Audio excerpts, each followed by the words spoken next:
Welcome back to Building Character, where we figure out how to play as your favorite fictional characters in Dungeons & Dragons. Join the Patreon for this sheet and a whole bunch more, and like and subscribe for a better smile next time you play. Maybe. Today we're building Mileena from Mortal Kombat. I was going back and forth between her and Katana, but landed here because I think Mileena is a little bit more interesting. And by a little, I mean she has sharp teeth and uses knives. Katana is fine, I'm just not a big fan.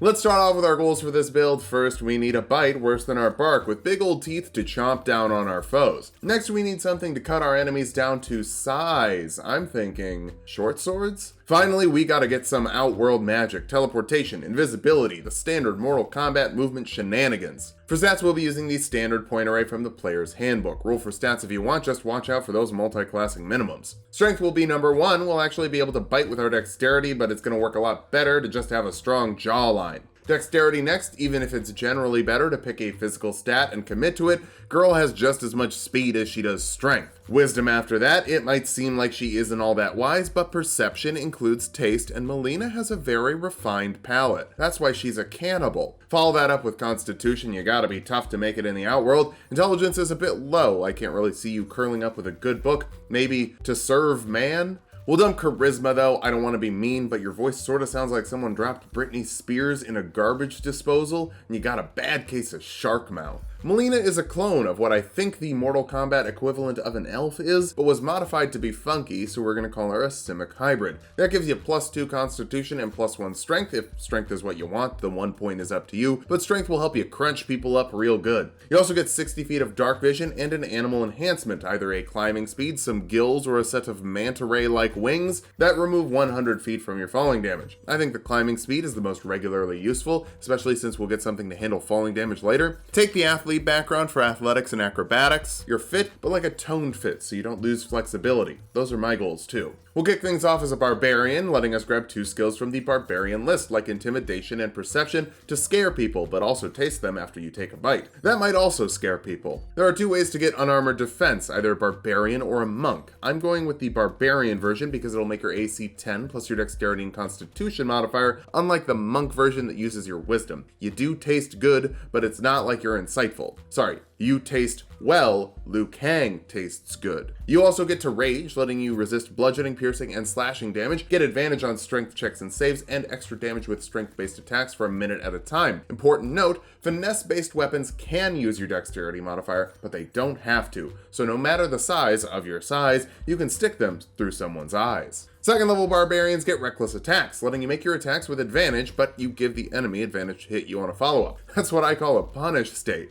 I think. I'm not good at fighting games. I'm never playing the character for the build. I'm the one in the corner getting stomped on by a computer. You also get danger sense, giving you advantage on dexterity saves from spells and traps you can see for a little juggle escape. Again, I have no idea if that's the right term. Third level barbarians can choose a primal path, and beastbarians are the best biters thanks to the form of the beast. This lets you give yourself some natural weapons that have changed a bit since the days this was in Unearthed Arcana. A bite still lets you deal 1d8 piercing damage with an unarmed attack, but you heal an amount equal to your proficiency bonus, and only if you're below half health. Little bit of a nerf, but that's fine. Claws let you make 2 attacks with one of your attack actions, if that makes sense, and deal 1d6 slashing damage with each. The tail got the biggest rework, now deals 1d8 of damage with reach, and lets you add a d8 to your AC as a reaction when someone attacks you, maybe making the attack miss. None of those are in character for you except the bite, but it's the first time I've gotten the opportunity to talk about it, so I'm gonna do it. You also get another skill from the barbarian list. Survival will help you track people down to turn them into snacks. 4th level barbarians get an ability score improvement. We'll start by getting our strength up as quickly as possible so you can end your rivals as quickly as possible. We could get an extra attack from the 5th level of barbarian, but there's another way we could get 2 attacks in a round. Multi-classing over to monk will give us martial arts, letting you make an unarmed attack as a bonus action after you take the attack action and use either a monk weapon or an unarmed attack. Those unarmed attacks now deal 1d4 plus your strength or dexterity modifier when you're not raging and have another natural weapon. Like finesse weapons, martial arts attacks can still use your strength, so stronks are more viable than you might think, especially with beastbarians, since you can use those natural weapons damage die while raging, meaning 2d8 plus 12 damage per round from your chompers. You don't get to stack unarmored defenses, but you know what? In my home games,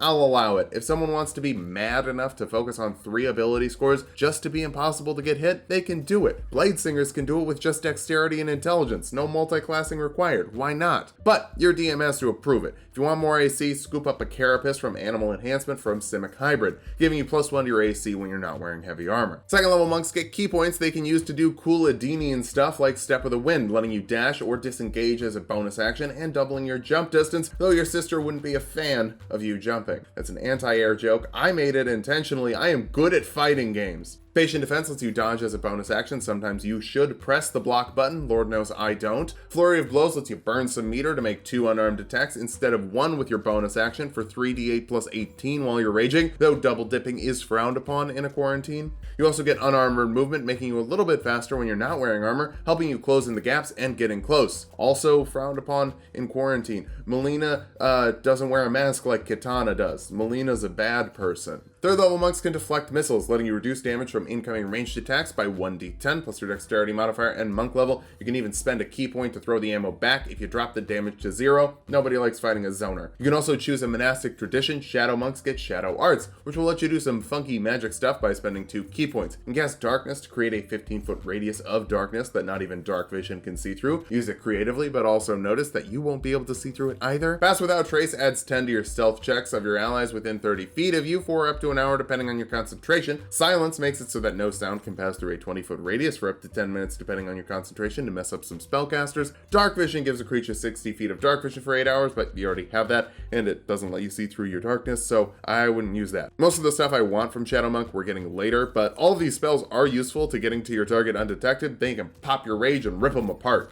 Fourth level monks get another ability score improvement, cap off your strength to hit as hard as possible with all of your attacking options. Lord knows you've got options. You also get slow fall, letting you reduce falling damage by 5 times your monk level as a reaction. Anyone can jump, but it takes a true expert to land. 5th level monks get an extra attack, letting you attack twice with your action and up to 4 times with a flurry of blows for 4d8 plus 28 damage if you're feeling extra hangry. That's really what we're making here, the ultimate hangry build. You also get Stunning Strike, letting you force a Constitution saving throw of 8 plus your proficiency bonus and wisdom modifier on a creature you hit with a weapon attack. Failing that, they're stunned until the end of your next turn. Honestly, you're not going to be all that great at this. Save your key points for more attacks. 6th level monks get Key Empowered Strikes, making your unarmed attacks magical in terms of overcoming resistances, so now you can bite RoboCop. That's taking a bite out of a bot, out of crime.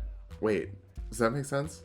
Yes, it does. Okay. You also get Shadow Step, letting you teleport between areas of dim or dark light as a bonus action with a max range of 60 feet, and you get advantage on your next weapon attack, giving you teleportation options to rival your sisters. Since this isn't a spell, you can do it while you are raging. That's why we came here for the teleport instead of just getting like Misty Step or something. 7th level monks get Evasion, meaning that you take half damage on failed dex saves and no damage on successful ones. This mixes really well with Danger Sense and should help you avoid some fireballs. Stillness of Mind lets you remove an effect of charming or frightening as an action. Who has time to be scared? You only have time for dinner. 8th level monks get another ability score improvement. Let's start investing in our dexterity for some better AC, bullet reflection, and saving throws. When it comes to being strong or quick, Mileena says yes. 9th level monks get unarmored movement, letting you move up walls and over water when you're not wearing armor as long as you land somewhere steady. On second thought, the underwater option for Simic Hybrid is probably better. This fully covers the climbing option and then some. The underwater thing will just make you even more like a shark. That's cool. Who doesn't love sharks? 10th level monks get Purity of Body, making you immune to poison and disease. I just realized you never see Mileena washing her hands before she eats people. She's the worst.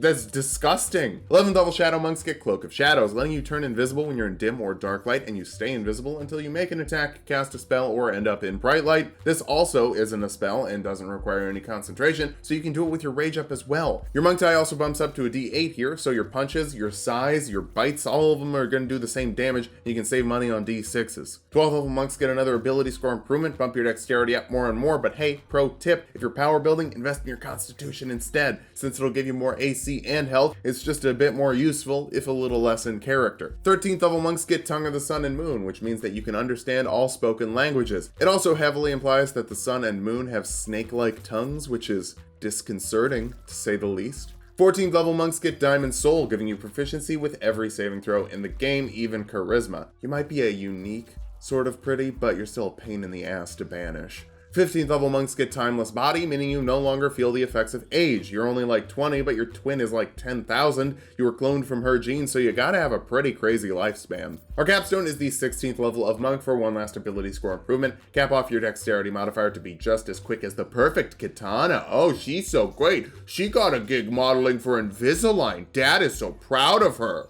Well, he should be proud of you, and now that we've hit level 20, let's figure out how viable this build is. First, your damage is very consistent, with rage, reckless attacks, and martial arts all coming together to make sure you're dealing some serious damage every round. You're also pretty defensive, with physical resistance from rage, proficiency with all saving throws, and advantage on dexterity saving throws thanks to danger sense. Finally, you're a master of infiltration, with abilities to turn invisible, teleport, or just pop past without trace for a plus 15 to an untrained stealth check. For weaknesses, even if you're casting them with key points, you can't cast spells while raging, so Shadow Monk and Barbarian isn't generally the best pairing. That's specifically for the things like Darkness, Dark Vision, Pass Without Trace, that kind of thing. Speaking of bar-bonking, we should have been raising our AAC with Constitution rather than Dexterity, since that would also give us more HP. HP is good, generally. Finally, you're not good at talking to people. Folks tend to get wary when you look at them like a cartoon pork chop, but hear me out. When you think about it, isn't everyone just a cartoon pork chop? Sharpen your knives, take off your mask, and get ready to feast. Just make sure that you don't bite off more than you can chew. Otherwise, your final song may be sung. Thanks for watching. If you liked the video, subscribe for more. We make 2 videos every week. Join the Patreon for this sheet and a whole bunch more, and sub to Tulok and Mango for more Tulok fun.